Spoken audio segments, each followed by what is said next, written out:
Bismillahirrahmanirrahim. Assalamualaikum warahmatullahi wabarakatuh. Perkenalkan, saya Esti Rosmiati, merupakan calon guru penggerak Angkatan 11 Kabupaten Pangandaran. Hari ini saya akan melaksanakan pra-observasi terkait supervisi akademik yang akan saya lakukan dengan rekan sejawat saya. Nama saya Arif Maulana Akbar. Kebetulan saya di SD ini sebagai wali kelas 5. Ya, jadi hari ini saya akan melakukan pra-observasi bersama Pak Arif Maulana Akbar. Beliau mengajar di kelas 5. Siap ya Pak Arif ya. Di sini tujuan supervisinya adalah untuk mengetahui dan juga mengevaluasi jalannya proses pembelajaran yang nantinya akan dilakukan oleh Pak Arif ya. Nanti dalam pra-observasi ini sebagai persiapan awal sebelum nanti Bapak melakukan pembelajaran agar lebih siap dan lebih percaya diri sehingga memberikan pembelajaran yang terbaik bagi murid. Nah, namun di sini sebelum nanti Bapak melaksanakan pembelajaran ada beberapa pertanyaan yang ingin saya sampaikan kepada Bapak. Bapak berkenan? Iya, mangga. Ya, di sini yang pertama Bapak mengajar di kelas 5. Iya. Nanti pas pelaksanaan observasi Bapak akan mempelajari pelajaran apa? Pelajaran IPAS. Oh, IPAS, ya. Mungkin tujuan pembelajaran yang ingin Bapak capai dalam materi pembelajaran IPAS apa ya? Adapun tujuan pembelajarannya nanti kebetulan materinya itu tentang magnet. Ya. Jadi tujuan pembelajarannya mungkin yang pertama peserta didik mampu mengetahui definisi magnet beserta karakteristiknya. Kemudian peserta didik juga mengetahui arah medan magnet. Kemudian dengan berdiskusi peserta didik mengetahui penggunaan magnet itu untuk apa saja. Oh iya, jadi materi yang akan Bapak Arif sampaikan di kelas 5 itu tentang magnet. Apakah pembelajaran yang Bapak lakukan berdiferensiasi? Ya, kebetulan berdiferensiasi. Menurut Bapak diferensiasi apa yang akan diterapkan di kelas nanti? Kebetulan kalau diferensiasinya mungkin ketiga prosesnya ada mengenai konten, proses, dan produk. Tapi untuk proses berdiferensiasi itu sendiri nanti mengarah ke gaya belajar peserta didik itu seperti apa. Jadi saya kategorikan peserta didik berdasarkan gaya belajar. Oh iya, berdasarkan gaya belajar yang dimiliki oleh peserta didik. Ya mungkin ada 3 gaya belajar ya Pak ya. Ada auditorial, visual, dan kinestetik. Oke, selanjutnya area pengembangan yang ingin Bapak capai atau yang ingin Bapak lakukan pada saat observasi nanti. Terkait di keterampilan itu apa dan di pengetahuan itu seperti apa? Oh iya, mungkin untuk pengembangannya diharapkan nanti peserta didik itu memiliki pengetahuan mengenai tadi seperti tujuannya ada definisi magnet, karakteristiknya, kemudian penggunaannya, dan arah medan magnetnya itu seperti apa. Adapun keterampilannya mungkin untuk saat ini belum terlalu menonjol Bu. Insya Allah di pertemuan berikutnya bisa, tapi keterampilannya paling sekedar melatih peserta didik untuk presentasi dengan produk-produk yang mereka buat berupa tulisan, gambar, dan lain-lain. Ya, jadi melatih keberanian peserta didik untuk berpresentasi ya ketika melaksanakan pembelajaran. Siap ya. Kemudian bagaimana rancangan pembelajaran yang ingin Bapak terapkan di kelas? Mungkin dari strategi pembelajarannya seperti apa, atau model pembelajarannya, atau metode pembelajaran yang akan Bapak terapkan nanti ketika observasi. Untuk model pembelajarannya sendiri yang saya gunakan itu PBL, Problem Based Learning. Kemudian metodenya ada dengan sama, diskusi, penugasan, lalu ada dengan presentasi. Iya. Tadi.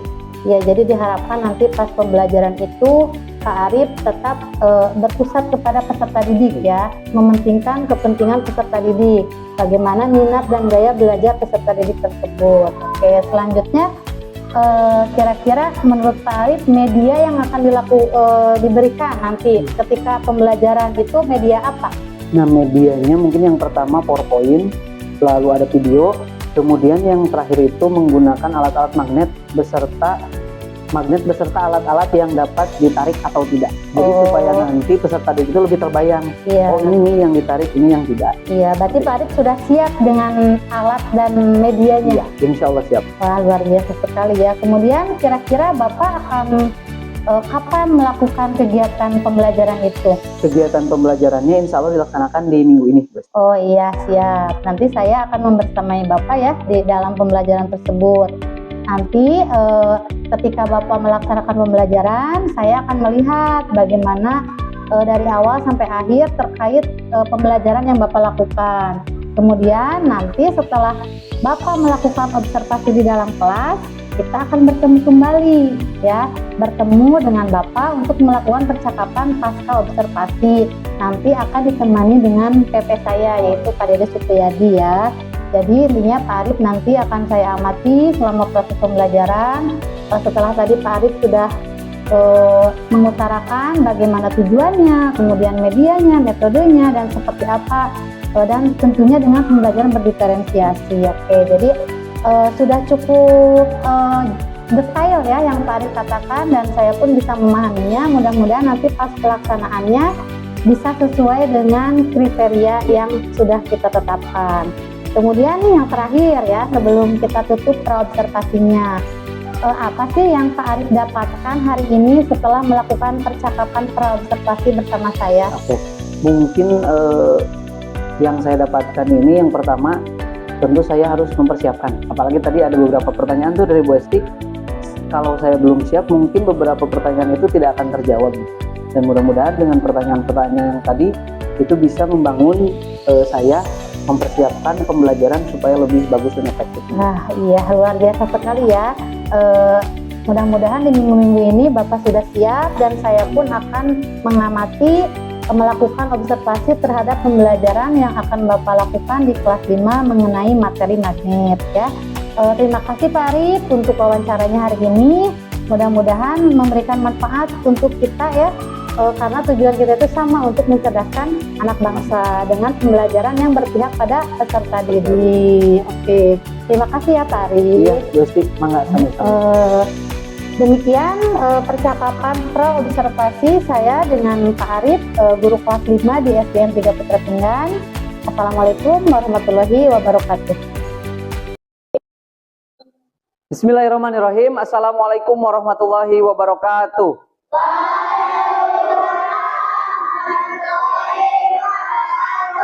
Gimana kabarnya, sehat? Alhamdulillah. Selamat pagi. Selamat pagi. Alhamdulillah, sudah kelihatan banget semangatnya ya.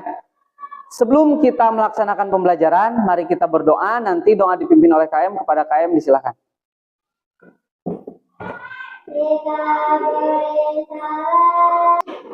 Bapak absen dulu seperti biasa ya.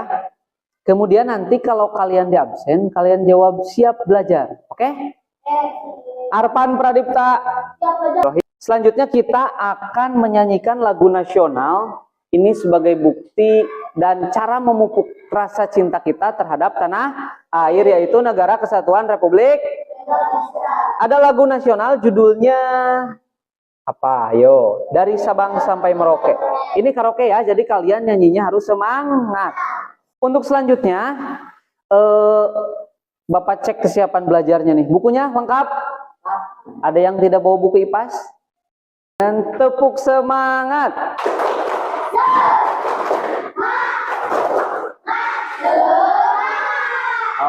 Nah, tapi sebelum itu Pak Arif mengajak kalian mengingat lagi nih. Di pertemuan kemarin kita belajar tentang rantai.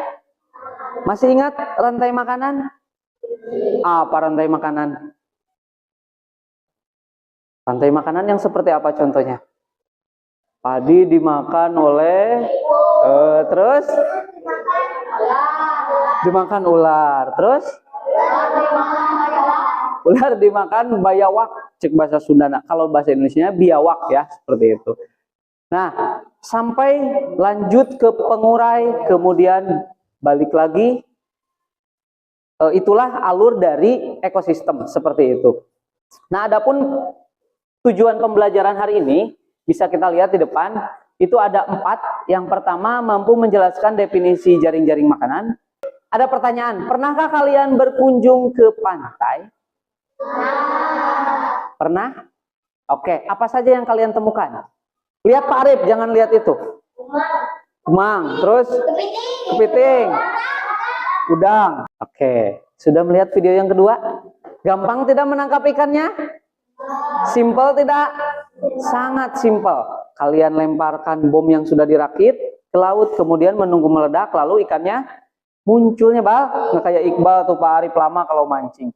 Nah, di video ini barusan kalian menyaksikan di mana ikan itu ditangkap dengan mudah dengan menggunakan bahan peledak. Ingin tahu dulu nih dari kalian yang menyimak. Ada yang mau ditanyakan dulu sebelum lanjut? Silahkan yang mau bertanya. Ya, Rapi.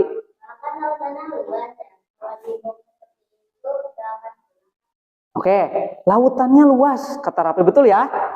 Bahkan menurut ahli, ada yang menyebutkan bahwa 2/3 dari planet bumi adalah perairan yang salah satunya adalah lautan.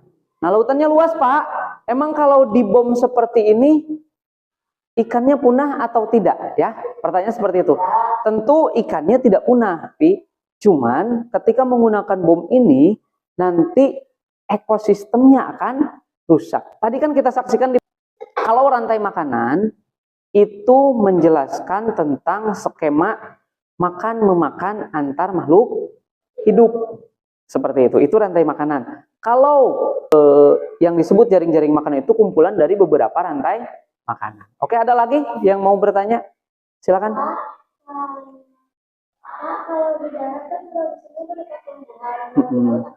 Oke, kalau di darat tumbuhan. Farid barusan menjelaskan itu ya. Ada lumut dan lain-lain. Kalau di laut apa Pak? Ada yang namanya rumput laut. Kalian tahu ya? Pernah dengar kan? Nah, yang kedua ada fitoplankton. Seperti itu. Fitoplankton itu jenis plankton yang memiliki klorofil sehingga dia dapat memproduksi makanan sendiri seperti tumbuhan gitu. Jadi dia dapat melakukan fotosintesis. Makanya itu disebut produsen di laut. Ada lagi? Ya. Nah, untuk selanjutnya lihat. Ada gambar jaring-jaring makanan. Oke, ada jaring-jaring makanan nih. Ini tadi sudah Pak Arif jelaskan ya. Ini ekosistem sawah ya. Ada padi dimakan oleh belalang. Selain belalang, ternyata padi dimakan juga oleh tikus. Tikus dimakan ular. Ular dimakan elang. Oke, belalang tadi dimakan oleh katak, dimakan ular, kembali lagi dimakan. Atau katak itu ternyata ada juga beberapa burung elang yang memakan katak atau burung-burung yang mirip elang. Ada burung hantu yang kecil-kecil gini, Mbak, tahu nggak? Terus ada yang mirip elang tapi tubuhnya kecil. Nah, itu juga sama. Seperti itu ya. Nah, menurutmu apa yang terjadi jika elang dan ular habis? Karena diburu oleh manusia. Kenapa? Kira-kira apa? Bisa habis nggak kalau diburu tiap hari?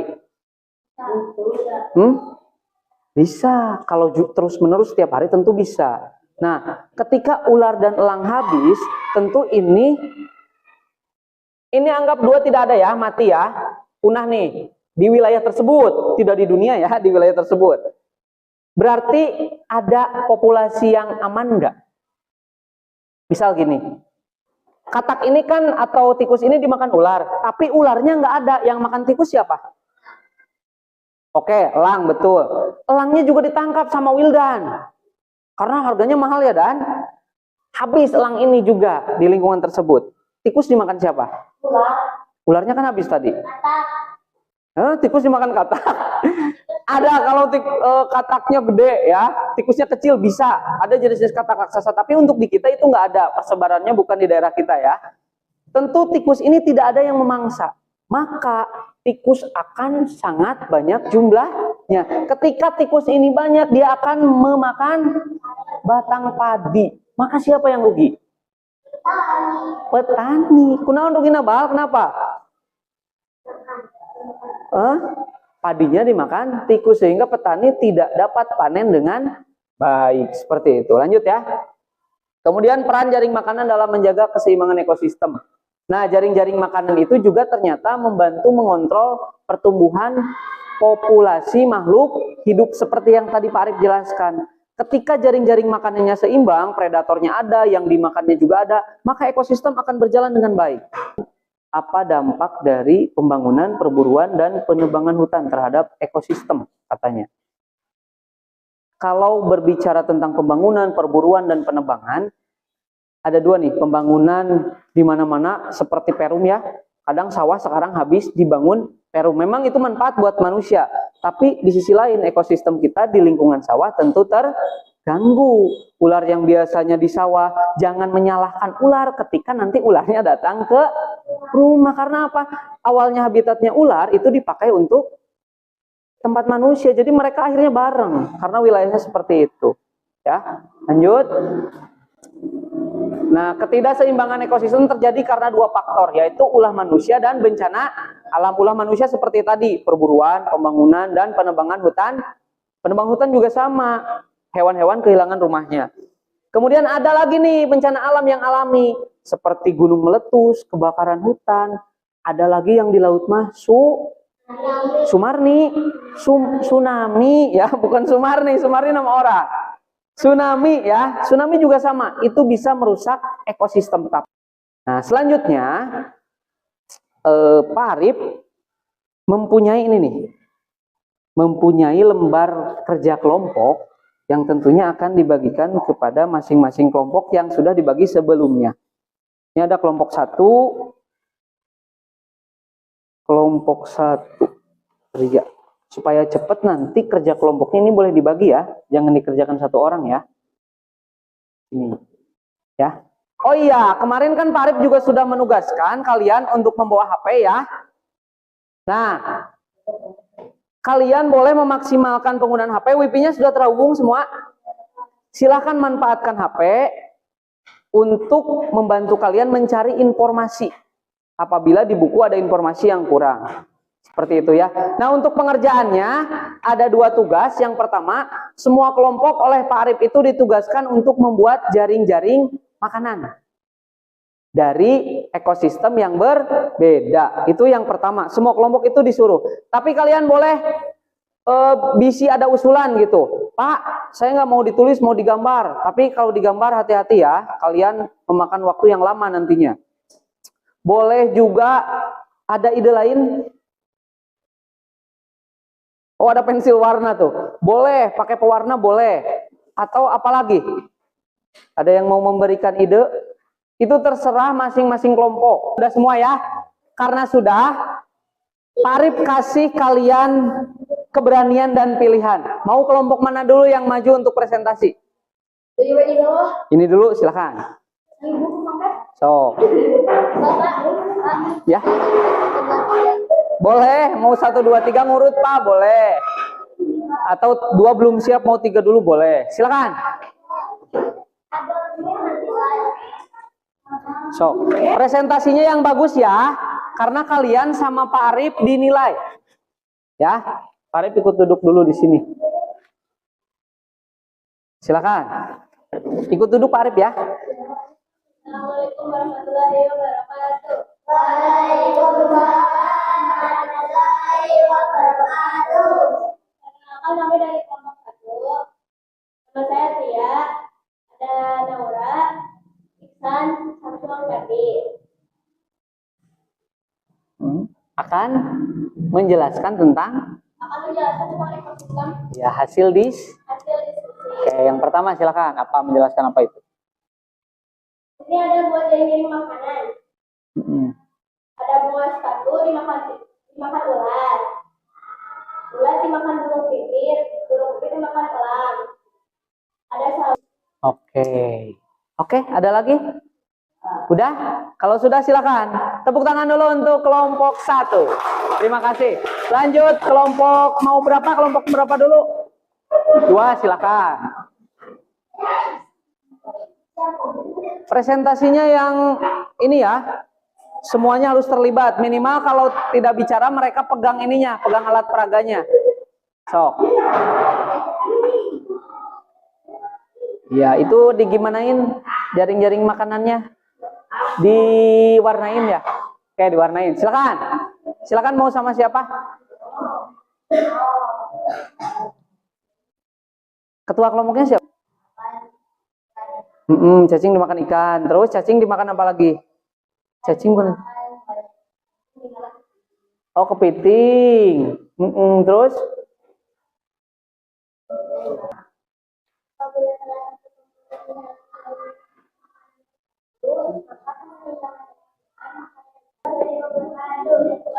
Waalaikumsalam warahmatullahi wabarakatuh.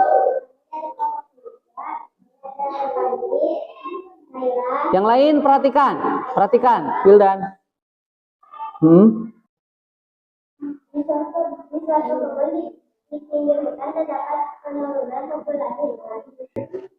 Oke, terima kasih. Sudah? Silahkan duduk. Tepuk tangan dulu untuk kelompok berapa ini? Oke. Silahkan duduk ya. Oh iya, hasilnya coba. Mau Mbak Arif bahas dari kelompok 1 ya. Dengarkan. Ada pertanyaan-pertanyaan jaring-jaring makanannya nanti ini sudah ya. Kemudian ini tuliskan 3 upaya manusia yang dapat menjaga keseimbangan ekosistem, melindungi flora fauna, menjaga kesuburan tanah, mengelola betul. Membuang sampah sembarangan, menebang hutan secara liar, menggunakan bahan kimia yang berbahaya, betul. Itu juga betul. Coba lihat yang kedua. Oh belum. Mari bahas dulu. Untuk menjaga keseimbangan ekosistem itu tentu yang terpenting kita harus bisa mempertimbangkan. Kita sebagai manusia harus bisa mempertimbangkan ketika kita ingin melakukan sesuatu, apakah hal tersebut merusak lingkungan atau tidak. Kalau kita berpikir ke sana, maka insya Allah keseimbangan ekosistem itu akan terjaga. Kelihatan tegang, tepuk semangat.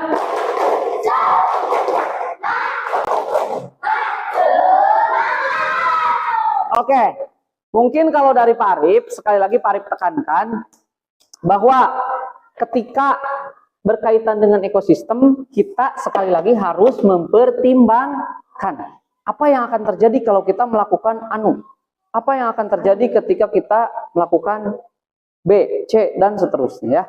Pak Arif punya soal, 5 soal, ini tujuannya sebagai evaluasi di mana kalian diuji atau dicek seberapa jauh pemahaman kalian tentang materi pertemuan hari ini.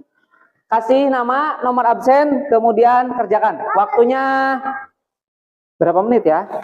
Waktu maksimal 5 menit. Alhamdulillah. Berarti kalau seperti itu, Pak Arif ucapkan terima kasih. Tepuk tangan dulu atuh untuk semuanya. Tapi sebelum itu, yang pertama Pak Arif ucapkan terima kasih. Kalian sudah mengikuti pembelajaran dengan baik. Yang kedua, nah, sebelum pembelajaran ditutup, Pak Arif punya kertas sama ya, kayak kelompok kalian. Nanti kalian beri tanda emoji, betul. Boleh senyum, boleh baud, sesuai dengan ekspresi kalian. Apalagi Pak Arif ucapkan terima kasih. Semoga kalian sehat, ilmunya bermanfaat untuk Pak Arif dan juga untuk kalian. Sebelum kita istirahat, mari kita ucapkan hamdalah dulu bersama-sama. Alhamdulillahirobbil alamin. Sebelum itu kita berdoa dalam hati dan kepercayaannya masing-masing. Berdoa mulai. Bismillahirrahmanirrahim. Assalamualaikum warahmatullahi wabarakatuh. Saya Esti Rosmiati, calon guru penggerak Angkatan 11 Kabupaten Pangandaran. Hari ini saya akan melaksanakan proses wawancara pasca observasi kepada rekan sejawat saya. Silakan perkenalkan. Nama saya Arif Maulana Akbar. Kebetulan saat ini saya mengajar di kelas ini. Iya, terima kasih Pak Arif. Jadi setelah melakukan wawancara pra-observasi, kemudian saya melakukan observasi di kelas 5, di kelasnya Pak Arif, yaitu tentang materinya itu tentang IPAS, pembelajaran IPAS. Nah, hari ini saya akan melakukan wawancara pasca observasi. Gimana Pak Arif? Bagaimana kabarnya? Alhamdulillah baik. Iya, Pak Arif, hari ini saya akan melakukan wawancara pasca observasi terkait pembelajaran yang sudah Pak Arif lakukan di kelas ya. Kemarin saya melihat Pak Arif sudah melakukan pembelajaran di kelas. Saya sebagai supervisor dan hari ini ada beberapa pertanyaan yang ingin saya sampaikan kepada Pak Arif. Pak Arif, bagaimana kabarnya? Alhamdulillah baik ya. Siap untuk saya wawancarai? Oke. Yang pertama, bagaimana perasaan Bapak setelah melaksanakan pembelajaran kemarin? Alhamdulillah baik dan senang karena melihat anak pun semangat baik dan senang. Oh iya, jadi anak-anak sangat antusias mengikuti pembelajaran yang Bapak Arif lakukan. Ya, kemudian perasaan Pak Arif sendiri ketika pembelajaran di kelas tanpa ada yang mendampingi atau mengamati dengan pembelajaran kemarin yang saya amati atau saya lihat oleh supervisor, itu ada perbedaannya tidak Pak Arif? Oh tentu berarti kalau tanpa pendampingan itu kan kita cenderung seperti biasa gitu. Iya. Tapi kalau ada pendampingan kesannya ada makna. Waduh, gimana nih?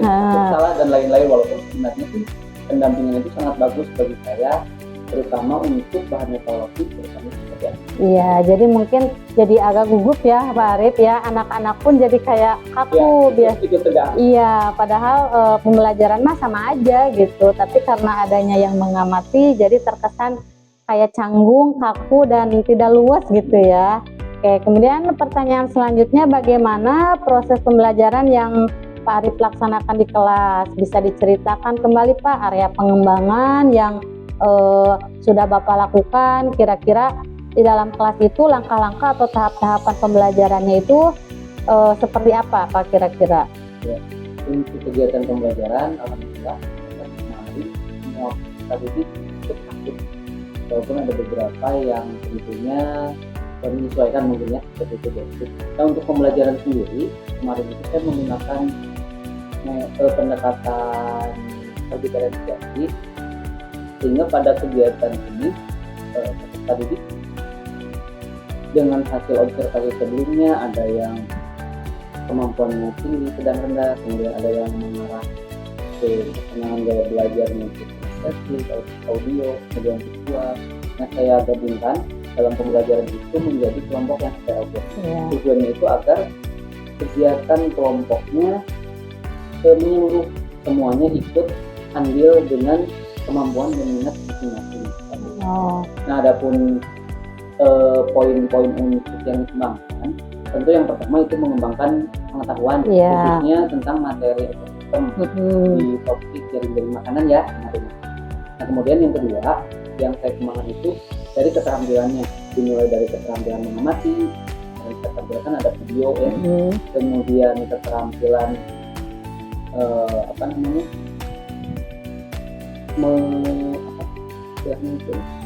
membuat menyimpulkan, kemudian merencanakan, mengolah informasi seperti itu. Yang terakhir itu ada refleksi, dan terakhir peserta didik dapat memaparkan presentasi gitu ya. Jadi keterampilan-keterampilan yang menjadi fokus saya kembangkan ketika pembelajaran.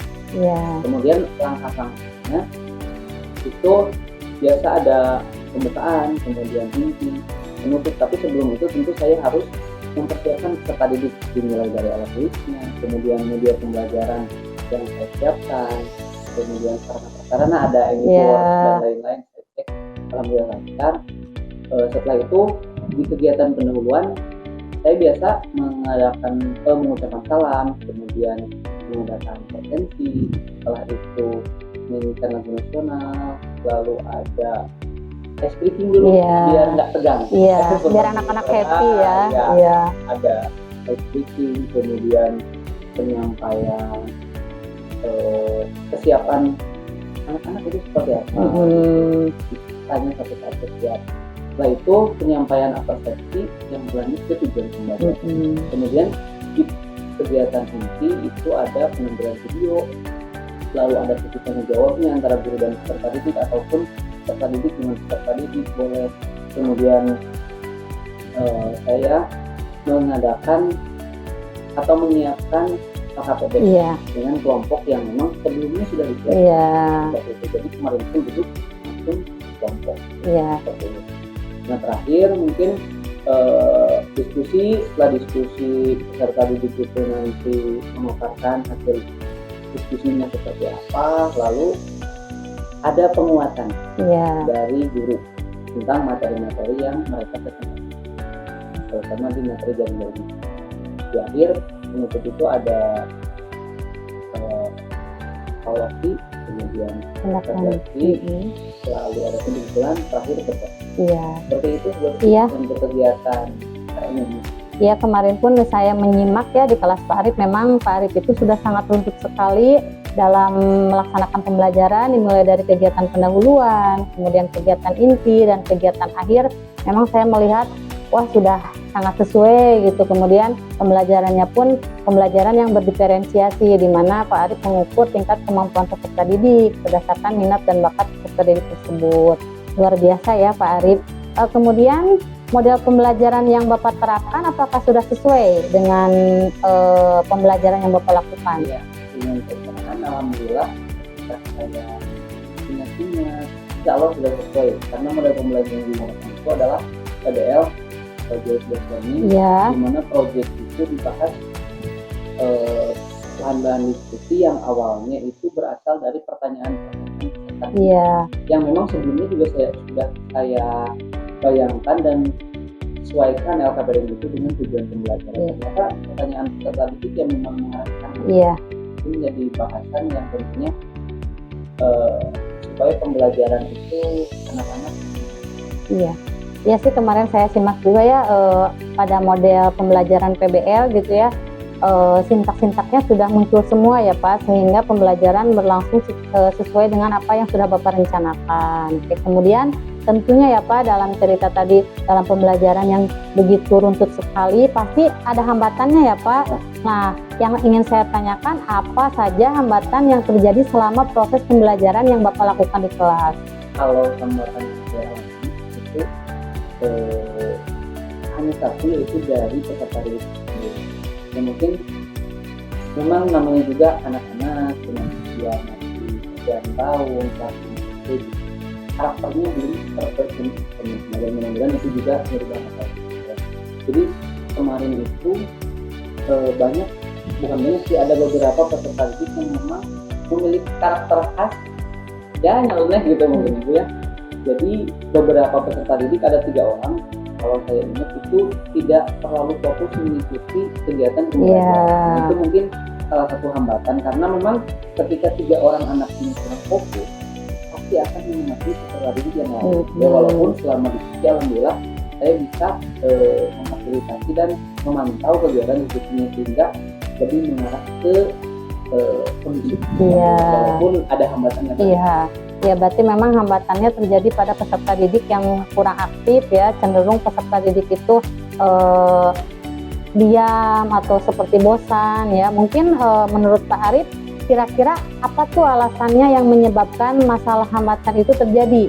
Jadi penyebab peserta didik itu diam, kemudian tidak fokus, pasti ada penyebabnya. Kira-kira penyebabnya itu apa? Apakah mungkin media yang Pak Arif tampilkan kurang menarik, atau mungkin mereka cenderung bosan, atau seperti apa? Sepertinya itu. Jadi memang anak-anak yang tidak ini, yang kurang fokus, itu setelah saya refleksi di rumah gitu, sepertinya itu mungkin ada kebosanan, karena memang karakter anak ini dia cenderung aktif, lebih mengarah ke kinestetik mungkin ya kalau dikelompokkan gitu. Jadi mereka menyukai proyek-proyek biasanya anteng di materi. Sebelumnya juga gitu, kalau di proyek mungkin kurangnya media berupa media makan. Oh iya. Walaupun sebelumnya udah ada tuh yang jaring-jaring makanan, tapi tidak saya libatkan. Saya ingin tahu gitu, kemana anak apakah memang dengan video seperti ini cukup. Ternyata memang harus lengkap. Ya, jadi memang ada beberapa faktor ya yang menyebabkan anak-anak tersebut itu kurang aktif dan cenderung di kelas itu merasa bosan. Nah, pasti dengan berbagai hambatan itu Bapak harus punya solusi ya. Kira-kira Bapak ada solusi tidak untuk meminimalisir hambatan-hambatan yang terjadi selama proses pembelajaran, termasuk hambatan yang ada pada peserta didik itu sendiri?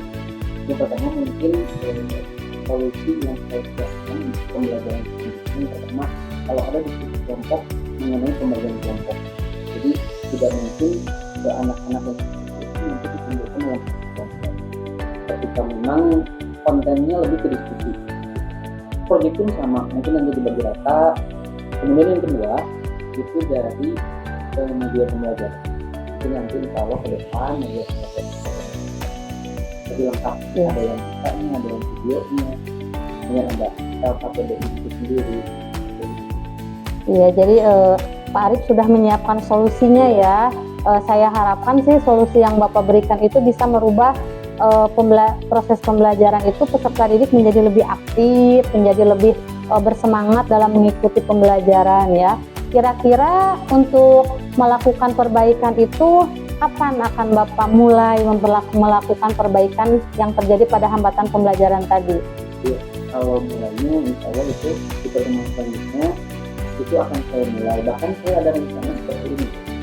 Di setiap kampus di Rutan itu saya ada rencana anak-anak itu menyampaikan keinginan belajar. Iya. Jadi nanti 15 orang yang ada di kelasnya, ini mereka menyampaikan keinginan belajar itu seperti apa sih? Iya. Mungkin nanti ada yang Pak, ada yang menggunakan ini, Pak, ada yang project, ada yang banyak kan. Iya. Itu sebagai data yang saya terima untuk di minggu selanjutnya pembelajaran seperti apa, mungkin itu bisa membantu dan diperbaikinya tentunya di pembelajaran. Iya, jadi Bapak akan memperbaiki hambatan-hambatan yang terjadi selama proses pembelajaran itu sesegera mungkin ya. Saya tunggu nih Pak ya perbaikan selanjutnya, apakah selanjutnya itu menjadi lebih baik dengan tadi yang Bapak bilang akan menampilkan media yang lebih variatif untuk meningkatkan minat dan semangat belajar peserta didik ya. Terakhir nih Pak, bagaimana nih perasaan Bapak hari ini setelah saya wawancarai terkait proses pembelajaran yang sudah Bapak lakukan dan disaksikan oleh saya di kelas Bapak? Alhamdulillah merasa terdampingi. Jadi memang program ini bagus menurut saya ketika guru-guru mengajar itu ada yang melihat, kadang bagus itu kita. Iya, menurut kita, iya. Tapi di sisi lain, apalagi rekan guru yang bingung atau mungkin yang mengikuti program belajar, mungkin itu mereka mempunyai ilmu dan pengalaman yang lebih jauh seperti itu. Dengan adanya pendampingan seperti ini, kemudian ini bisa menjadi bahan evaluasi buat guru terutama saya untuk memperbaiki pembelajaran agar ke depan lebih menarik dan lebih seru. Iya. Tentunya seperti itu ya Pak, kita berfokusnya itu tetap kita di filosofi Ki Hajar Dewantara, yaitu tentang pembelajaran yang meningkatkan minat dan bakat peserta didik ya. Mudah-mudahan kedepannya pembelajaran yang dilakukan Pak Arif, kemudian saya pun di kelas semakin lebih baik, tentunya semuanya tetap berpihak pada peserta didik. Terima kasih Pak Arif sudah mau diwawancari oleh saya. Mudah-mudahan kegiatan kita hari ini mendapatkan manfaat. Ya, kemudian sekarang saya mau minta umpan balik dari Bapak Pepe. Terima kasih. Assalamualaikum warahmatullahi wabarakatuh. Waalaikumsalam warahmatullahi wabarakatuh. Alhamdulillah, baik makan. Saya kemarin menjelaskan setelah dulu langsung berbasis Bapak ya sekarang pasca menurut hemat saya Pak WS ini sudah luar biasa. Dia sudah menanyakan kabar kepada Bapak, ya kan. Terus melaksanakan juga prinsip seperti kesetaraan, tidak merasa Bu Esti sebagai server, tapi Bapak kesetaraan. Terus juga Bu Esti ini, menurut saya, terus menggali apa-apa yang Bapak rasakan, digali. Bu Esti tidak memberikan jawaban, tapi menggali terhadap Bapak ya. Dan juga ditanyakan oleh Bu Esti, apa kendala dalam pembelajaran, Bapak menjelaskan Bu Esti hanya kapan ada perbaiki dan siapa dukungannya. Menurut saya sudah sesuai dengan prinsip coaching yang selalu kita. Sekali lagi terima kasih Bu Esti, semoga nanti kedepannya bukan hanya terkait saja yang sejawat, kalau ada permasalahan silahkan kalau pasti Iya. Mungkin cukup sekian dari saya. Terima kasih. Wassalamualaikum warahmatullahi wabarakatuh. Waalaikumsalam warahmatullahi wabarakatuh. Terima kasih Bapak untuk umpan baliknya. Mungkin sekian percakapan pasca observasi saya dengan Pak Arif. Terima kasih. Mohon maaf apabila banyak kesalahan. Saya tutup. Assalamualaikum warahmatullahi wabarakatuh.